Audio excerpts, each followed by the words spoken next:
नमस्कार दोस्तों। और मैं आपको दोस्त इसलिए कह रहा हूं क्योंकि एक दोस्त का सबसे पहला कर्तव्य होता है सच्चाई बताना। वीडियो शुरू करने से पहले मैं आपसे एक बहुत बहुत ज़रूरी बात साझा करना चाहता हूं। यह बात खबरों से भी ज़्यादा महत्वपूर्ण है। यह खबरों की विश्वसनीयता के बारे में है। आजकल जैसा कि आप सब जानते हैं, एक नई तकनीक का दौर है, लेकिन हर तकनीक अपने साथ एक खतरा भी लाती है।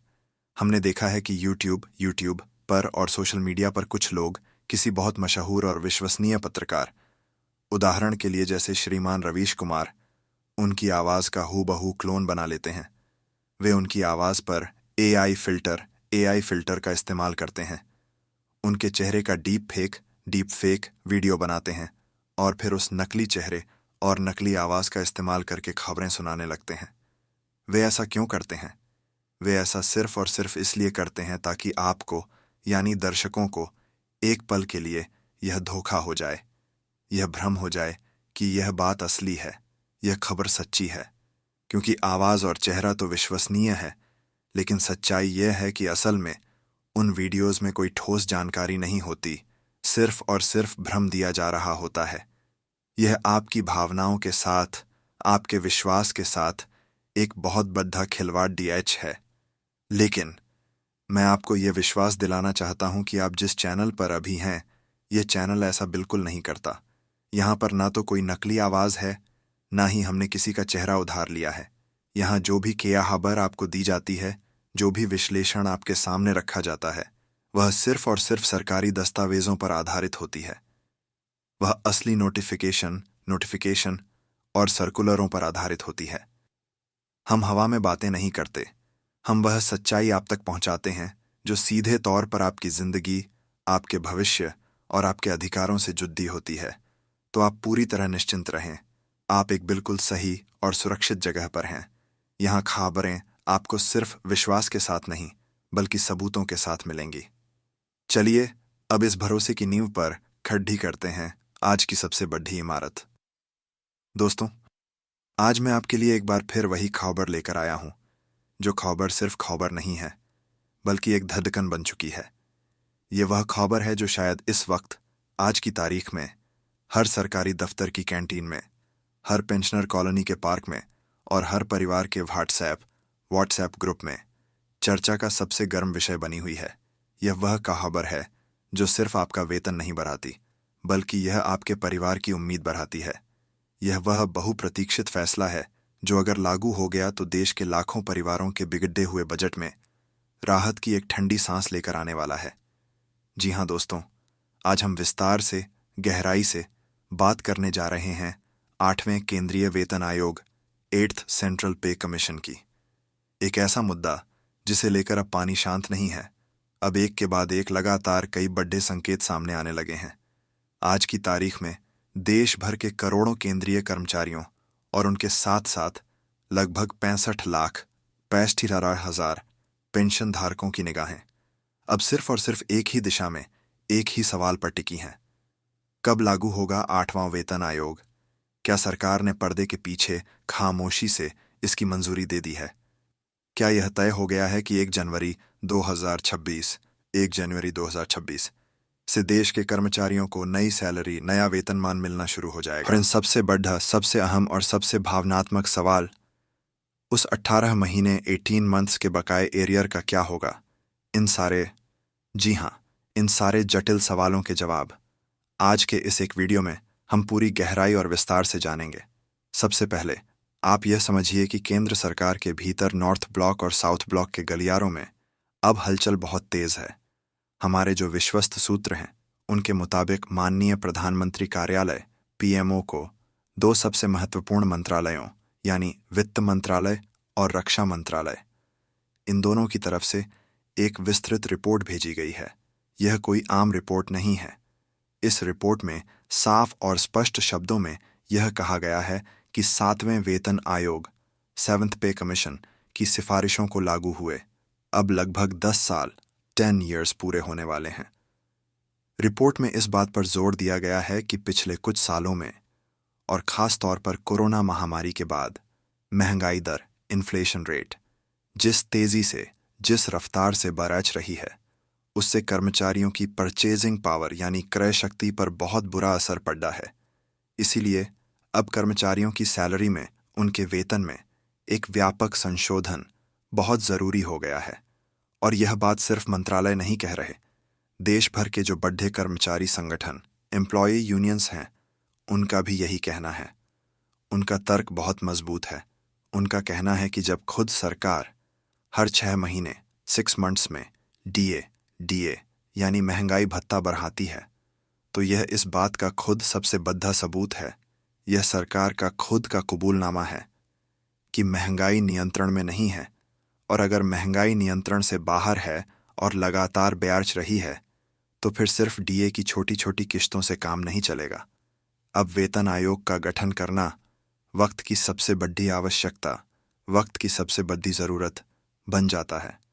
अब बात करते हैं उस प्रस्ताव की, उस खाके की जो तैयार किया गया है।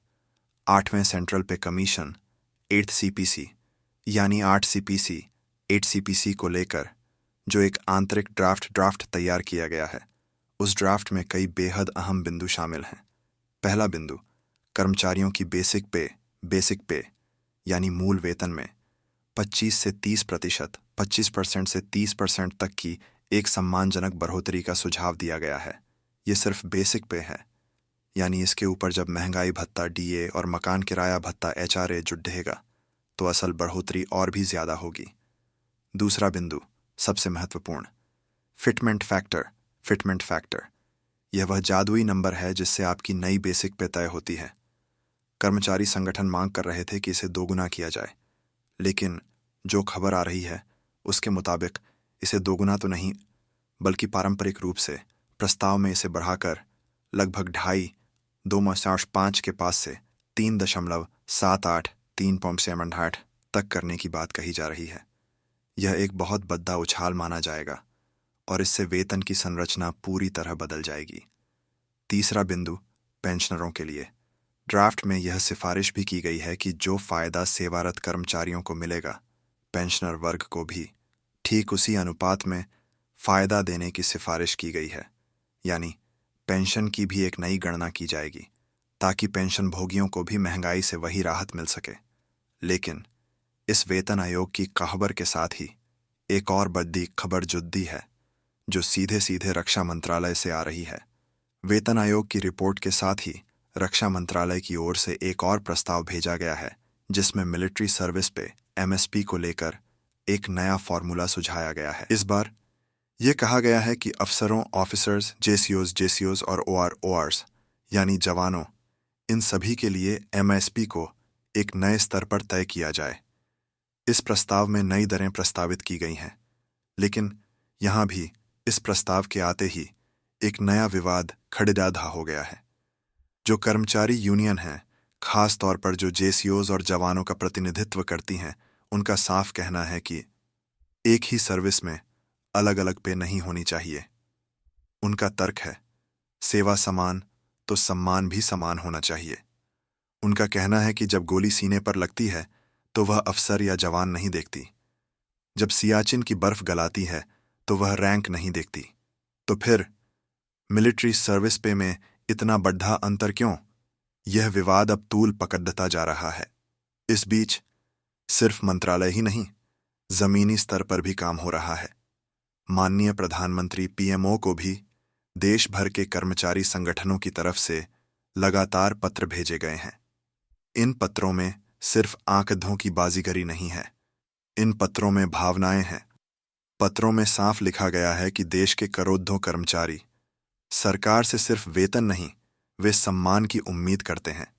संगठनों ने लिखा है कि अगर सरकार देश की जनता से 24 घंटे सेवा की उम्मीद रखती है, तो उन कर्मचारियों को भी जो यह सेवा दे रहे हैं, उन्हें भी समय पर उनका जायज हक मिलना चाहिए। अब बात करते हैं उस तारीख की जिसका हम सबको इंतजार है। इसे लागू करने की तारीख क्या होगी? जो सूत्र हमें बता रहे हैं उनके मुताबिक यह लगभग तय माना जा रहा है कि 1 जनवरी 2026 से 8वें वेतन आयोग की सिफारिशें लागू हो सकती हैं। यानी आपको जो नई सैलरी मिलेगी वह 1 जनवरी 2026 से ही लागू मानी जाएगी। लेकिन इसकी आधिकारिक घोषणा यानी इसका ऐलान इस साल नहीं बल्कि दिसंबर 2025 में की जा सकती है। और इस बार एक और बड़ा बदलाव है। सरकार इस बार इस नए वेतन आयोग को पूरी तरह डिजिटल मोड पर तैयार करने की दिशा में काम कर रही है। यानी पुराने आयोगों की तरह 30 फाइलों का अंबार नहीं लगेगा, महीनों तक कमेटियां नहीं बैठेंगी, बल्कि ऑनलाइन डेटा एनालिसिस और स्वचालित वेतन संरचना model automated salary structure model पर काम किया जाएगा, ताकि फैसला तेजी से हो और पारदर्शिता बनी रहे। एंकर का लहजा थोड़ा और गंभीर होता है। चलिए वेतन आयोग की उम्मीदों भरी खबर से अब उस हक की लड़ाई पर आते हैं जो सड़कों से लेकर इन सुप्रीम कोर्ट तक लड़ी जा रही है। हम बात कर रहे हैं 18 महीने 18 मंथ्स के DA/DR एरियर की। यह वही एरियर है, यह वही आपका पैसा है जो कोरोना काल के उस भयानक दौर में सरकार द्वारा फ्रीज कर दिया गया था, रोक दिया गया था। और अब देश भर के कर्मचारी और पेंशन भोगी ये चाहते हैं कि सरकार उनका वह रोका गया हक उन्हें जल्द से जल्द जारी करे। इस मामले पर एक बहुत बड़ी अपडेट है। अभी हाल ही में 28 अक्टूबर को देश की सबसे बड़ी अदालत सुप्रीम कोर्ट में इस मामले पर सुनवाई हुई। कोर्ट रूम में कर्मचारियों का पक्ष रखते हुए वरिष्ठ वकील श्री AK तिवारी ने बहुत मजबूत दलीलें पेश की। उन्होंने कोर्ट के सामने कहा, और मैं उनके शब्दों को कोट कर रहा हूं, ये एरियर कर्मचारियों का संवैधानिक अधिकार है, ये उनकी सैलरी का हिस्सा है। इसे रोका जाना कानून के खिलाफ है। उन्होंने कोर्ट को साल 2021 के सुप्रीम कोर्ट के ही एक पुराने फैसले की याद दिलाई, जिसमें कोर्ट ने पहले ही यह कहा था कि सरकार किसी भी परिस्थिति में कर्मचारियों का बकाया वेतन या एरियर नहीं रोक सकती। यह एक बहुत मजबूत दलील थी। इन दलीलों को सुनने के बाद सुप्रीम कोर्ट ने केंद्र सरकार से जवाब मांगा है। कोर्ट ने पूछा है कि आखिर अब तक यह भुगतान क्यों नहीं किया गया। खबर यह है कि इस मामले की अगली सुनवाई नवंबर के पहले सप्ताह में, यानी बस कुछ ही दिनों में हो सकती है। दोस्तों, जरा सोचिए, अगर कोर्ट का यह फैसला कर्मचारियों के पक्ष में आता है, जिसकी पूरी संभावना है, तो हर एक सरकारी कर्मचारी, हर एक पेंशन भोगी के खाते में 18 महीने 18 मंथ्स का एकमुश्त एरियर जमा किया जाएगा। इसका मतलब है एक साथ लाखों परिवारों की आर्थिक स्थिति में एक बहुत बड़ा सुधार देखने को मिलेगा। किसी की रुकी हुई EMI भरेगी, किसी के बच्चों की पढ़ाई का खर्च निकलेगा, किसी के घर की मरम्मत होगी। ये एक बहुत बड़ा आर्थिक बूस्ट होगा। अब जरा अदालत के गलियारों से निकलकर सड्डाचकों की तरफ भी चलते हैं, क्योंकि दिल्ली एक बार फिर कर्मचारियों की आवाज से गूंजने वाली है। तैयारी कर लीजिए। तारीख है 9 नवंबर को दिल्ली के जंतर मंतर पर देश भर के तमाम बड़े छोटे कर्मचारी संगठन एकजुट होकर एक विशाल प्रदर्शन करने वाले हैं। और उन्होंने साफ कर दिया है कि यह आंदोलन किसी राजनीतिक पार्टी के खिलाफ नहीं है। यह आंदोलन सिर्फ और सिर्फ कर्मचारियों के हकों के लिए है। इस महाप्रदर्शन की मुख्य मांगें क्या हैं? तीन मुख्य मांगें हैं। 1. ओल्ड पेंशन स्कीम से OPS की बहाली। 2. 8वें वेतन आयोग 8th CPC का तत्काल गठन। 3. और 18 महीने 18 मंथ्स के DA एरियर का तत्काल भुगतान। कर्मचारी अब आर पार के मूड में हैं। कर्मचारी कहते हैं, और उनका सवाल बिल्कुल जायज़ है। वे कहते हैं कि जब हमारे देश में सांसदों, MPs और विधायकों, MLAs की सैलरी, उनके भत्ते हर 2 साल 2 years में खुद ब खुद संशोधित हो सकते हैं, तो फिर देश की रीढ़ की हड्डी यानी कर्मचारियों को अपने ही वेतन के संशोधन के लिए 10 साल 10 years का लंबा इंतज़ार क्यों करना पड़े? ये तार्किक सवाल अब सिर्फ यूनियन की मीटिंगों में नहीं, बल्कि ये सवाल अब हर सरकारी दफ्तर के कॉरिडोर में गूंज रहा है। एंकर का लहजा थोड़ा नरम और सूचनात्मक होता है। अब इस तनाव और संघर्ष की खबरों के बीच एक राहत भरी सूचना भी है।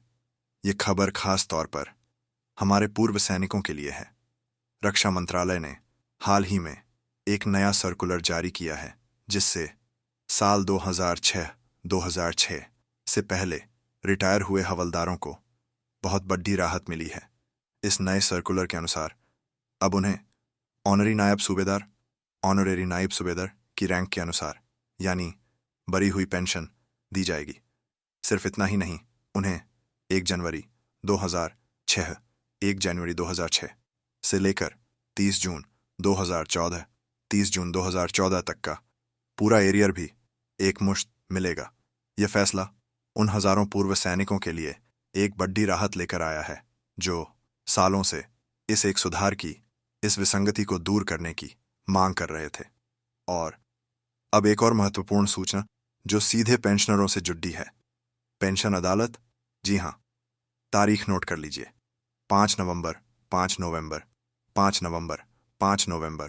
को देश भर के सभी जिलों में इस पेंशन अदालत का आयोजन किया जाएगा। जो हमारे पूर्व सैनिक हैं वे ध्यान दें, आपके नज़दीकी एक्स पॉलीक्लिनिक ECHS केंद्रों पर इसके नोटिस जारी कर दिए गए हैं। अगर आपको पेंशन से जुड़ी कोई भी कैसी भी समस्या है, जैसे फैमिली पेंशन शुरू नहीं हो रही, जन्म तिथि DOB की कोई गलती है, बैंक का नाम या अकाउंट नंबर मिसमैच है, या आपका कोई एरियर भुगतान रुका हुआ है, आप 5 नवंबर को इस अदालत में जाकर अपनी शिकायत सीधे दर्ज करा सकते हैं। इस अदालत का सबसे बड़ा फायदा यह है कि यहाँ कोई छोटा मोटा बाबू नहीं, बल्कि सीधे मंत्रालय के वरिष्ठ अधिकारी मौजूद रहेंगे और आपकी समस्या का मौके पर ही समाधान करने का पूरा प्रयास किया जाएगा। यह एक बहुत अच्छा मौका है अपनी बरसों पुरानी समस्याओं को हल करने का। और हाँ, ये सिर्फ पेंशन अदालत नहीं कह रही, अब सुप्रीम कोर्ट ने भी सरकार को इसी मुद्दे पर कड़ी फटकार लगाई है। कोर्ट ने एक हालिया फैसले में सरकार को सख्त लहजे में कहा, पेंशन कोई दया नहीं, यह अधिकार है। Pension is not charity, it is a right. Court ने कहा, अगर सरकार अपने ही कर्मचारियों की, अपने ही बुजुर्ग पेंशनरों की बात नहीं सुनेगी, तो फिर देश की आम जनता किस पर भरोसा करेगी। सुप्रीम कोर्ट ने सरकार को यह स्पष्ट निर्देश दिया है कि पेंशन की यह जो छोटी मोटी गड़बड़ियां हैं, जैसे नाम की गलती या जन्म तिथि, इन्हें विभागीय स्तर पर ही सुलझाया जाए, ताकि इन बुजुर्ग पेंशनरों को अपनी छोटी सी गलती सुधरवाने के लिए बार बार कोर्ट के चक्कर नहीं लगाने पड़े। और दोस्तों, इस बुलेटिन के आखिर में एक बहुत बहुत बहुत ज़रूरी याद दिलाना चाहता हूँ। एक अलर्ट है। लाइफ सर्टिफिकेट नवंबर का महीना बस शुरू ही होने वाला है। अगर आपने अपना वार्षिक जीवन प्रमाण पत्र अब तक जमा नहीं किया है, तो कृपया तुरंत करा लें, क्योंकि अगर आपका लाइफ सर्टिफिकेट बैंक या ट्रेजरी में अपडेट नहीं हुआ, तो आपकी पेंशन अस्थायी रूप से रोकी जा सकती है। हम नहीं चाहते कि हमारे किसी भी पेंशन भोगी को ऐसी किसी असुविधा का सामना करना पड़े। DHA सरकार ने इस साल डिजिटल लाइफ सर्टिफिकेट की सुविधा को और भी बढ़ा दिया है। आप घर बैठे अपने फ़ोन से या नज़दीकी कॉमन सर्विस सेंटर से इसे जमा करा सकते हैं, ताकि हमारे बुजुर्गों को बैंकों की लंबी लाइनों में न लगना पड़े। एंकर का लहजा निष्कर्ष की ओर भावुक और दृढ़। तो दोस्तों, आज की यह जो पूरी कहानी थी, ये सिर्फ वेतन आयोग के आंकड़ों की कहानी नहीं थी।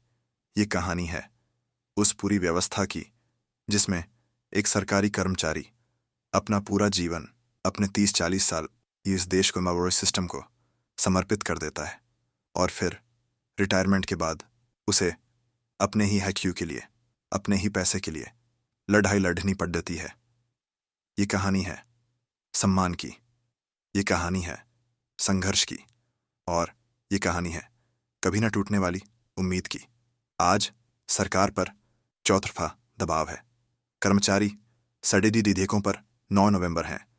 वकील सुप्रीम कोर्ट अरियर्स में है और पेंशनर अदालत पेंशन अदालत लगा रहे हैं।